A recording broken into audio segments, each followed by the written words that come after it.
Another day, another basketball stories na naman ang pagkikwentuhan natin. At ngayon nga ay ang balitang pagkuha ng Los Angeles Lakers kay Giannis Antetokounmpo. At ang balitang dapat na nga daw mag-trade ngayon ang Golden State Warriors.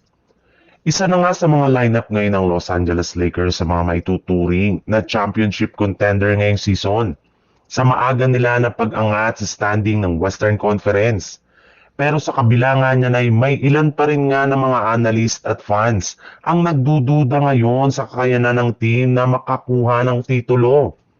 Maging ang mismong team owner nga nila na si Mark Walter ay wala rin namang tiwala ngayon sa kanilang kasalukuyang lineup. Sa katunayan, eto na nga ang mismong rason bakit gusto pa rin nila ng kanilang front office na makuha ang kanilang target na si Giannis Antetokounmpo mula sa Milwaukee Bucks.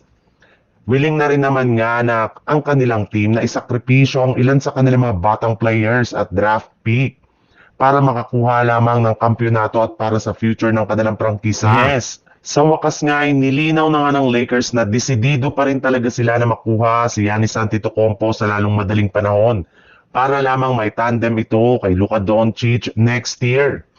Sa ibang balita naman, sa unang pagkakataon nga po ngayong season ay bagsak na nga sa top 5 ang Golden State Warriors pagkatapos nila na matalo sa kanilang game ngayong araw laban sa Phoenix Suns. At ang mahirap pa dyan, may ilang mga team pa rin naman nga sa ibaba ng standing ang susubukan pa silang agawan ng pwesto sa mga susunod na araw. Kaya kung magpapatuloy nga ang kanilang mga pagkatalo, ay hindi malabo na bumagsak pa sila sa West bago magtapos ang taon. At dahil nga sa pagkakaroon ng Golden State Warriors na 3-game losing streak, ay hindi na rin naman nga dito natutuwa pa si Stephen Curry. Sinabi nga nito sa kanyang post-game interview na kailangan na nga daw pong magkaroon ng pagbabago sa kanilang team.